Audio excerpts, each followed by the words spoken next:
함께 오늘도 예배하시는 우리 모든 성도님들에게 하나님의 크신 은혜가 충만하시기를 주의 이름으로 축복합니다. 네, 이제 2025년도 달력도 이제 2장 남았습니다. 아쉬운 시간들이 지나가고 또 내년을 준비해야 될 시간인데요. 특별히 우리 그리스도인들에게 이 11월은 신앙적으로 중요한 의미를 담고 있습니다. 감사의 달입니다. 추수감사 주일도 이제 셋째 주일로 되어 있고요. 지난 한 해의 시간들을 우리가 돌아보고 결산하면서 하나님께 감사하는 그런 시간입니다. 형통한 날도 있었고 또 불통하는 날도 있었고 지치고 피곤한 순간도 있었지만 이 모든 것이 하나님의 인도하신 가운데 있었음을 우리가 믿기에 감사합니다.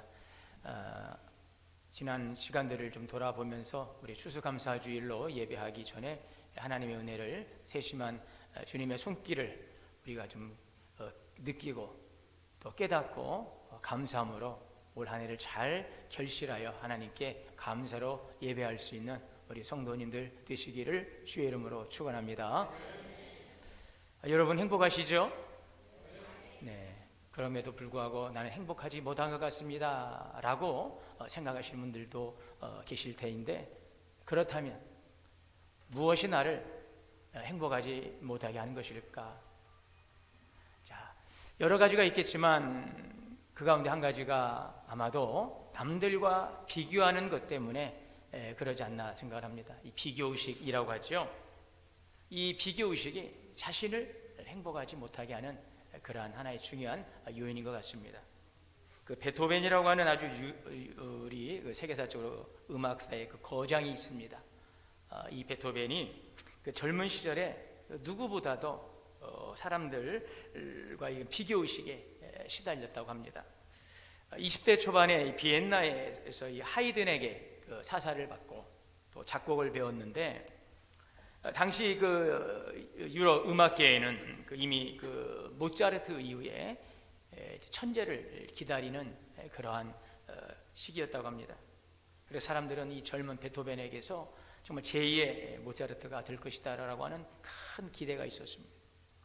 그런데 정작 많은 사람들의 기대와는 달리 그 안에는 큰 그 불안이 자리하고 있었습니다. 깊은 불안을 느꼈습니다. 그의 일기와 편지는 이런 고백이 남아 있습니다. 나는 그들의 음악이 너무 완벽해 보인다.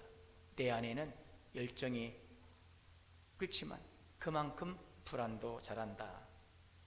그의 심경을 고백하고 있습니다. 자, 그래서 그런데 어느 날 그의 인생을 바꾼 이제 사건이 일어나게 되고, 그때 그가 그 26살 나이에 그 청력을 잃어버렸습니다. 소리가 왜곡되어 들리고 무대 위에서 지휘를 하다가 이제는 이 관객들의 그 숨소리도 듣지 못하는 그러한 지경에 이르게 되었어요. 그래서 그는 절망하면서 이렇게 썼습니다. 나는 귀머거리가 되었다. 신이 내게 음악의 재능을 주시고 듣는 능력을 앗아가셨다. 세상에서 나보다 더 불행한 예술가는 없을 것이다. 그래서 이 베토벤은 세상과 단절하려 했습니다. 그래서 한때 자살을 결심하기도 했습니다.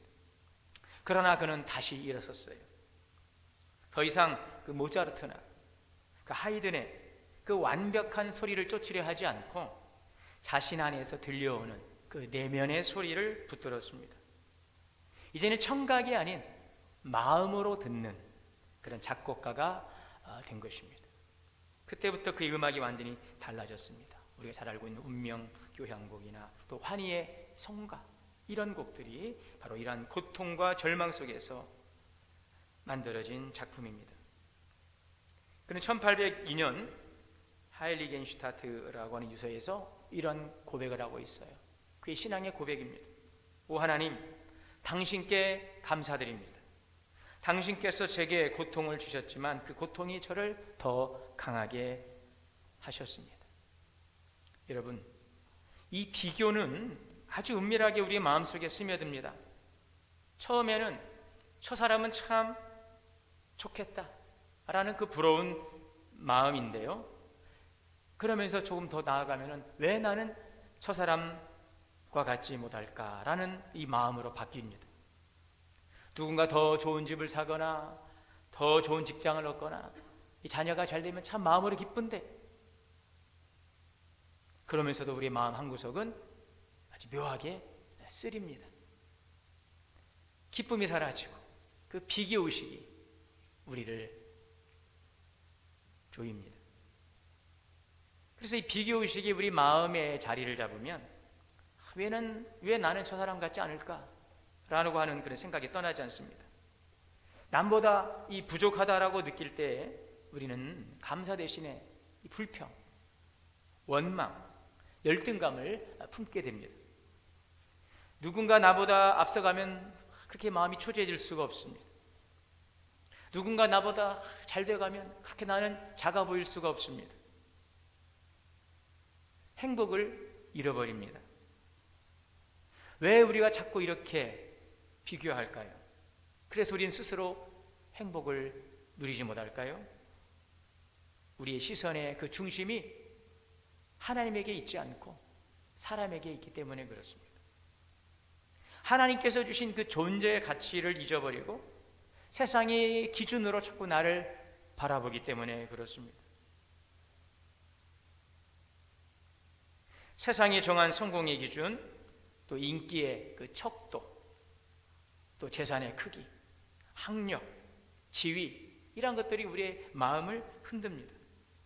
그 기준을 가지고 자꾸 나를 바라보니까 참 누군가 앞서가면 그 마음이 조급해지고, 누군가 좀 나보다 잘난 것 같으면 그 마음이 위축되고, 결국 이 비교는 결핍에서 시작이 됩니다. 그리고 불행으로 끝이 납니다. 감사는 줄어들고 기쁨은 사라집니다. 여러분 기억하십시오. 문제의 근원은 환경에 있지 않습니다. 어떤 성취의 차이에 있지 않습니다.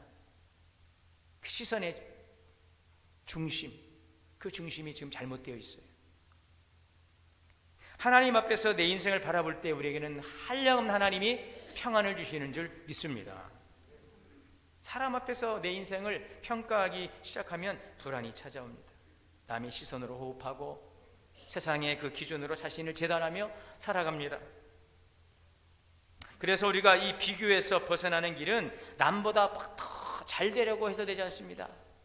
누군가가 나의 기준이 되지만 또 그를 넘어서게 되면 또 다른 기준이 항상 기준이 되는 것입니다. 하나님께 나의 시선을 맞추는 것이 비결입니다. 여러분, 성경은 우리에게 무엇이라고 말씀하십니까? 오늘 말씀에 에베소서 2장 10절에 우리는 그의 만드신 바라. 여기서 만드신 바라고 하는 이 헬라어는 포이에마입니다. 여기서 만들어졌다라고 하는 것은 바로 창조자의 손끝에서 빚어진 예술작품, 이것이 바로 오늘 본문의 포이에마입니다. 우리 이 단어에서 나온 영어 단어가 포임, 시입니다. 작품이죠. 우리의 존재는 우연히 만들어진 결과가 아니라 하나님의 그 뜻과 계획 속에서 하나님의 그 마음이 담긴 걸작품인 것입니다. 여러분, 하나님께서 세상 모든 만물은 다 말씀으로 창조하셨지만 특별히 하나님께서 직접 손으로 창조하신 그 존재가 누구입니까? 바로 우리 인간인 것입니다. 그리고 하나님의 형상을 따라 우리를 창조하시고 그 코에 하나님의 영을, 생기를 불어넣어 주신 존재인 것입니다. 그러므로 우리는 단순한 피조물들이 아니에요. 하나님의 마음이 담긴 고귀한 존재라는 사실을 우리는 잊지 말아야 될 줄 믿습니다. 마치 화가가 이 붓끝에서 온 열정을 이 붓끝에 담아서 한 폭의 그림을 그리는 것처럼 이 조각가가 이 조를 잘 다듬어서 아주 완벽하게 그 하나의 작품을 만들어내는 것처럼 그렇게 창조되었어요. 우리는 실수로 빚어진 존재가 아닙니다. 누군가에 의해서는 참 부족하다, 참 못났다 라고 누가 그렇게 이야기를 한다 할지라도 여러분, 하나님의 눈에는 작품입니다.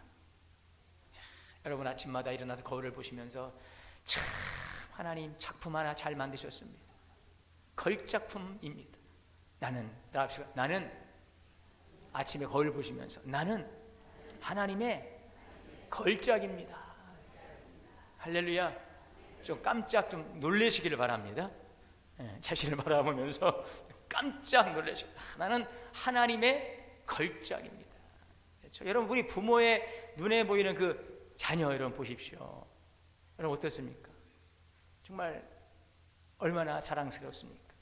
예. 우리 자녀들, 우리 손주들 보면 참 얼마나 예쁩니까? 그죠? 참 우리 아드님 참 아주 그냥 씩씩하게 생겼습니다. 그러면 딸인데요, 그래. 그럴 때 정말 민망하기 그지없죠. 그랬더니 아주 따님이 참 아주 튼튼하고 참 멋집니다. 우리는 하나님의 작품인 줄 믿습니다. 여러분, 작품은 스스로를 평가하지 않습니다. 그 가치는 누군가에 만들어져 있는가에 달려 있어요. 위대하신 하나님의 그 사인이 새겨져 있습니다. 세상은 언제나 사람을 비교로 평가합니다. 누가 더 많이 가졌는가? 더 높이 올라가는가? 누가 더 인정받는가? 거기에 가서 딱 줄을 서려 갑니다. 줄을 서시오. 그 기준에서 사람의 가치를 매기고 또 우선순위를, 서열을 정하기도 하는 것입니다. 하나님은 우리를 그렇게 보지 않습니다. 하나님은 비교의 잣대가 아니라 창조의 목적으로 우리를 바라보시는 줄 믿습니다. 세상은 누가 더 난자를 묻지만 하나님은 왜 만들어졌는가? 우리 존재 이유를 묻습니다. 하나님은 이렇게 말씀하십니다. 너는 내가 실수로 만든 존재가 아니다. 나는 너를 계획했고 내가 너를 만들고 기뻐했고 너는 내 손으로 직접 지은 나의 작품이다. 내가 네 안에 내가 담고 싶은 이야기를 새겨두었다. 내가 너를 통하여서 나의 계획을 나타내기를 원한다. 그것이 바로 여러분 이사야 43장에 있는 말씀 아니겠습니까? 물은 내 영광을 위하여 창조된 자, 하나님의 영광을 나타내도록 우리를 창조해 주신 하나님의 작품인 것입니다. 그래서 우리가 다른 사람들보다 좀 더디게 가는 것 같아도, 느리게 가는 것 같아도 여러분 괜찮습니다. 빨리 가면 뭐 하시겠습니까? 여러분 천천히 가십시오.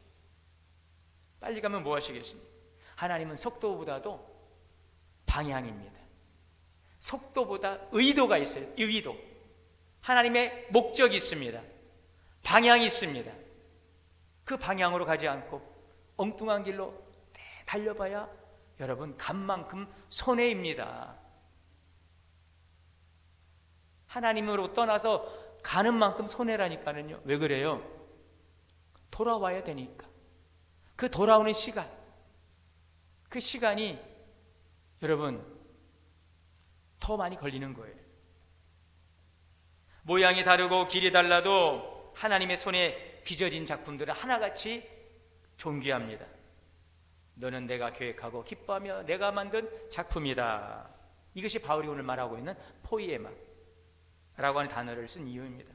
서로 다르지만 모두 하나님 안에서 완전한 작품입니다. 그러면 자신에게 이렇게 한번 질문해 보세요.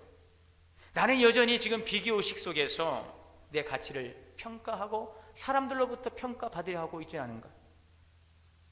하나님께서 나를 만드신 목적, 내 안에 하나님의 뜻을 새겨 두었는데 나는 그것을 내가 깨닫고 감사하며 그 방향으로 내가 지금 잘 달려가고 있는가? 그렇다면 내 인생의 상처까지도 하나님의 작품 가운데서 하나님의 영광을 드러내기 위한, 하나님은 그 일로 오늘 나를 사용하시기를 원하고 계신가? 라는 그 질문을 한번 던져보시기를 바랍니다. 시편 139편 13절에 다윗은 이렇게 고백합니다. 주께서 내 내장을 지으시며 우리 오장육부를 지으시며 나의 모태에서 나를 만드셨나이다. 그래서 예레미야 1장 5절에는 예레미야에게 네가 모태에서 조성되기도 전에 내가 너를 알았도다. 우리 어머님의 그 뱃속에서 우리의 존재가 이렇게 만들어지기 전에도 하나님께서는 우리를 이미 아시고 우리를 만드신 것입니다. 여러분, 그러므로 오늘 이 고백은 단순한 신앙의 말이 아니라 자신의 존재에 대한 믿음의 선언입니다. 나는 우연히 태어난 존재가 아닙니다. 당신의 계획과 의도 속에 빚어진 작품이기에 오늘도 이곳에 있는 그 이유는 분명히 있습니다. 우연히 어떻게 하다 보니 오늘 이곳에 앉아 있는 거 아니에요. 여러분, 어떻게 하다 보니 오늘 이곳에 떠밀려서 이곳에 지금 앉아 있는 거 아닙니다. 하나님의 거룩한 뜻이 있습니다. 남들과 비교하지 마십시오. 여러분, 비교는 결핍을 키우지만 그러나 감사는 은혜를 키웁니다. 비교는 나를 한없이 작아지게 만들지만 감사는 나를 한없이 치료하시고 회복시키십니다. 여러분, 감사는 환경에서 나오지 않습니다. 정체성, 내가 누구인가, 나는 누구인가, 여러분은 누구입니까? 나는 하나님의 위대한 걸작품입니다. 여기에서 여러분들 감사가 나옵니다. 행복을 발견할 수 있습니다. 하나님의 작품임을 믿는 순간 비교는 사라집니다. 감사가 흐릅니다. 기억하십시오. 나는 하나님의 위대한 작품입니다. 그러다 하나님께서 이렇게 위대한 작품을 만드신 이유가 무엇일까요? 그것을 오늘 본문이 말씀하고 있죠. 10절에 그리스도 예수 안에서 선한 일을 위하여 지으심을 받은 것입니다. 선한 일을 위하여 하나님은 우리를 지으셨다라고 말씀하고 있어요. 때때로 우리는 묻습니다. 나에 대한 하나님의 계획이 있을까? 하나님께서 과연 나를 사랑하실까? 이 모든 것들이 내 삶을 주변을 바라보면 자연스럽게 연결되지 않고 뭔가 막히고 뭔가 자꾸 꼬이고 답답한 마음이 있어요. 불안한 마음이 있어요. 과연 하나님께서는 나를 위해 선한 일을 계획하고 계시는가? 오늘 하나님의 작품이라고 말씀하고 있는데 그 말씀 속에는 나를 통해서 이루시고자 하는 특별한 계획과 뜻이 담겨 있는데 과연 나는 그러한가? 하나님은 말씀하십니다. 아들아, 사랑하는 딸아, 걱정 마라. 지금 내가 보고 있고 네가 느끼고 있는 것들은 지금 과정이야. 지금 하나님은 지금도 여전히 일을 해가고 있어. 일을 시작하신 하나님께서 일을 지금 만들어 가시고 성취해 가고 있음을 너는 잊지 말라. 이것이 오늘 주님께서 우리에게 말씀하시는 바인 것입니다. 오늘 말씀이 그렇잖아요. 그리스도 예수 안에서 선한 일을 위하여 지으심을 받은 자니. 여러분, 하나님은 우리를 만들어 놓으시고 그냥 내버려 두지 않았어요. 우리를 구원하시고 그냥 거기에 멈추지 않습니다. 오늘 구원받은 성도들을 통해 구원의 하나님을 나타내기를 원하십니다. 하나님의 선한 일들을 이뤄가기를 원하십니다. 생명의 역사를 이뤄가기를 원하시는 것입니다. 예수님께서 말씀하셨잖아요. 내가 온 것은 양으로 생명을 얻게 하고 풍성하게 하려 함이라. 하나님 우리를 구원하시고 그냥 하나님의 자녀 삼은 것으로 끝내지 아니하시고 이제 구원 이후에 하나님의 선한 계획들을 이뤄가고 있는 중요한 과정 가운데 있다는 사실을 기억하시기를 바랍니다. 하나님의 은혜로 새 생명을 얻은 사람은 이제 그 생명을 통해서 오늘 말씀처럼 하나님의 선한 일들, 예비하신 하나님의 선한 일들을 이뤄가도록 우리를 불러주셨어요. 선한 일, 그 일이 무엇입니까? 하나님 보시기에 참 아름다운 일, 생명을 살리는 일, 이 선한 일들을 위해서 우리를 오늘 이곳에 있게 하시는 줄 믿습니다. 하나님 보시기에 기뻐하는 일들을 위해서 오늘 우리의 삶을 통해 하나님의 형상대로 창조된 우리의 말과 우리의 얼굴과 우리의 손길과 우리의 삶을 통하여서 하나님의 형상을 나타내기를 원하시는 것입니다. 여러분, 세상에서의 착한 일은 겉모습으로 평가되지만 오늘 성경이 말씀하는 선한 일, 그 선한 일은 하나님께 영광 돌리는 일입니다. 그저 좋은 일, 착한 일, 사람들에게 칭찬받는 일 정도가 아니라 그 모든 일들을 통해서 하나님께 영광 돌리는 일, 주님의 영광을 위해 창조된 자인 것을 믿습니다. 여러분, 자신을 드러내려 하지 마십시오. 여러분을 통해서 하나님을 드러낼 수 있기를 바랍니다. 1854년 유럽을 뒤흔든 크림 전쟁이 발발했습니다. 영국군이 러시아와 전쟁을 벌이던 그 현장에 이 전선 후방에서는 그 야전병원은 참으로 처참했습니다. 병사들을 대부분은 총탄보다도 이 질병으로 인해서 감염으로 죽어가고 있었어요. 이 당시에 이 부상병들의 그 사망률이 60%를 넘었다라고 합니다. 진흙탕 위에 흩어진 피 묻은 붕대가 나들고 썩은 음식들, 또 오물로 뒤덮인 이 복도, 말 그대로 그것은 병원이 아니라 죽음의 공간이었어요. 이때 젊은 간호사, 이 나이팅게일이라고 하는 이 젊은 간호사가 자원을 했습니다. 이 여인은 부유한 귀족가정 출신이었지만 하나님을 그 부르심을 따라서 이제 죽어가는 사람들을 돌보는 일에 헌신하기로 결심을 했습니다. 그 당시에는 이 여성들이 이 의료 참여가 사회적으로도 금기시되던 시대였는데 그는 하나님이 나를 부르셨다라는 그 확신을 가지고 이 전쟁터로 향했습니다. 야전병원에 도착한 이 나이팅게일은 그 눈을 의심했어요. 환자들이 피와 오물 위에 누워 있습니다. 간호 인력은 거의 없었어요. 그는 망설이지 않고 그날부터 하루 20시간씩 계속해서 병사들의 곁을 지켰어요.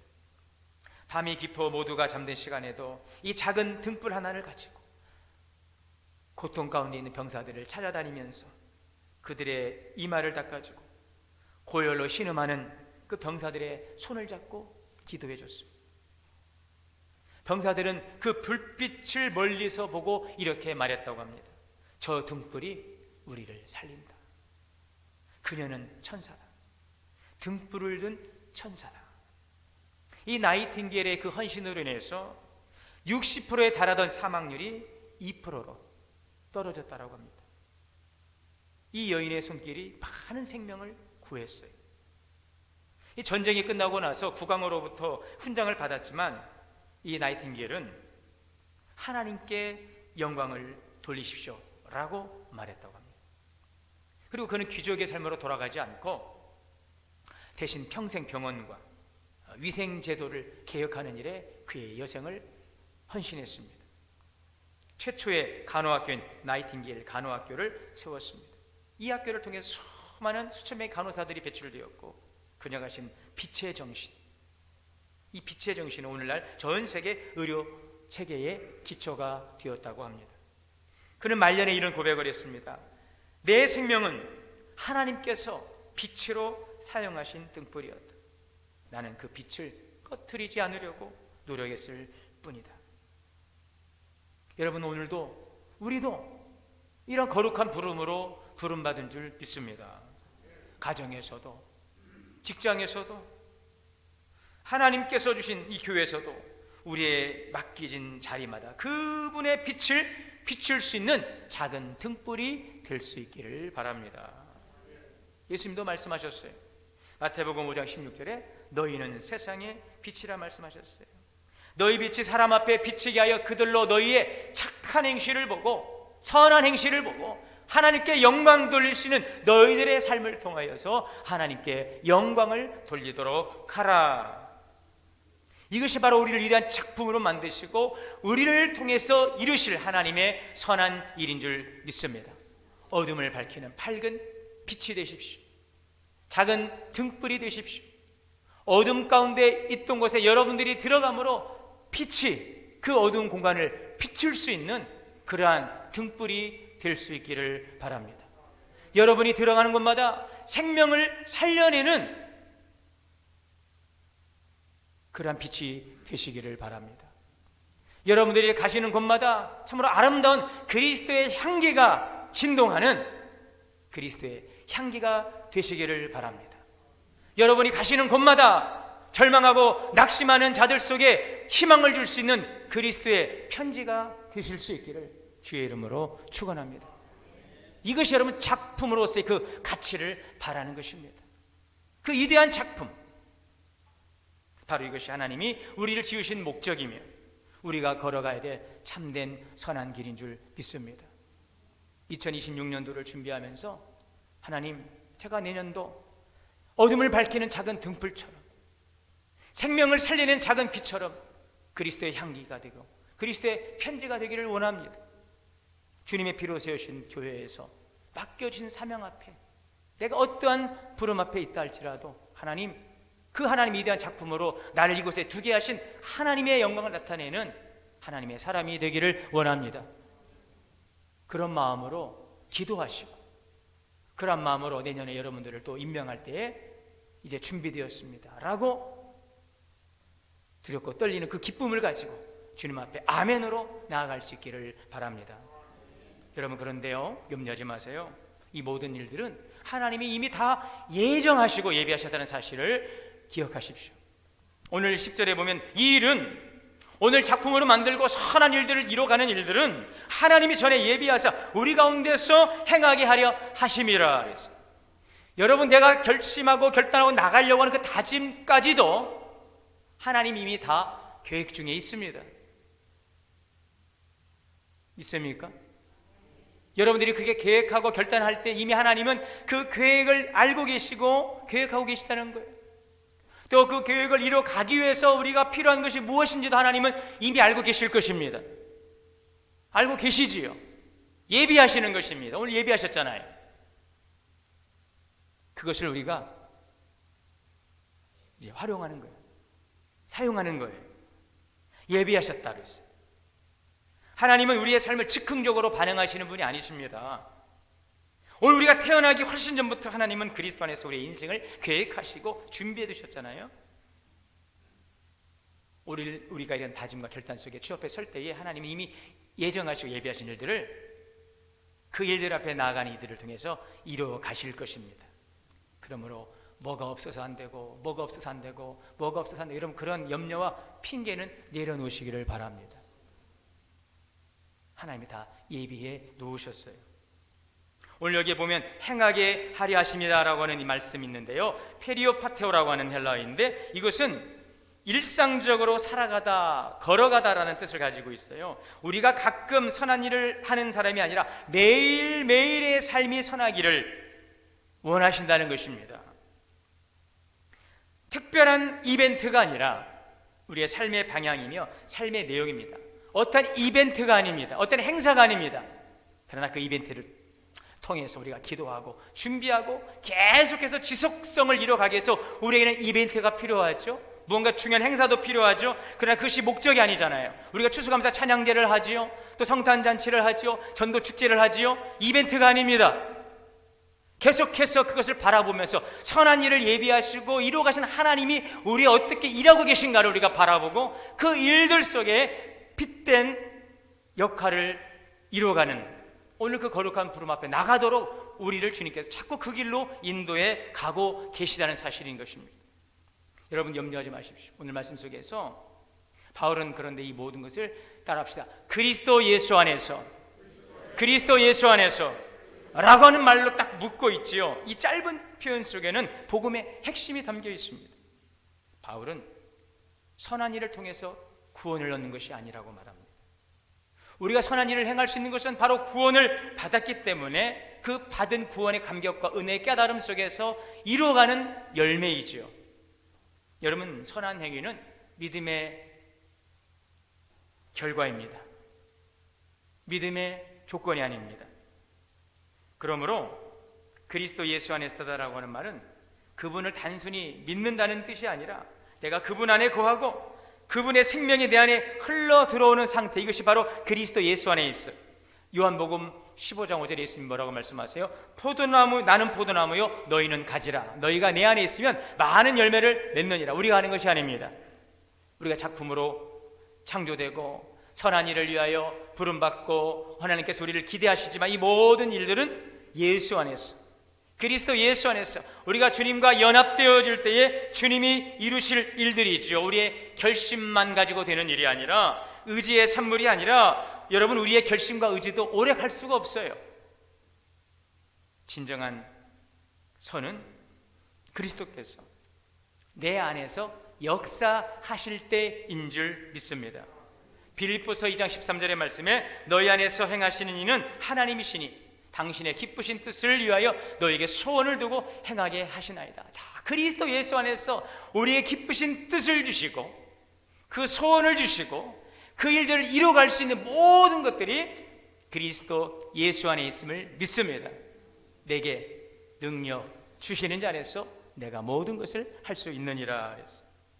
우리의 발걸음이 때때로 엉켜 보이고 돌아가는 것 같지만 내가 주 안에 있음을 믿고 그리스도 안에서 우리가 기쁨으로 나아갈 때에 그리스도 예수 안에 있는 능력이 우리를 하나님의 위대한 작품으로서 선한 일을 이루어가도록 우리를 늘 주장해 주시고 또 그 일들을 이루어갈 수 있도록 모든 것들을 주님께서 예비하시고 또 인도해 주실 줄 믿습니다. 평범하지만 믿음의 신실함으로 살아가는 이 오늘 하루하루 하나님이 그리스도 예수 안에서 우리에게 주신 거룩한 여정의 일부임을 기억하시고 오늘 귀한 시간들을 그리스도 예수 안에 살아가시되 나는 따라합시다. 나는 하나님의 걸작품입니다. 아멘. 왜요?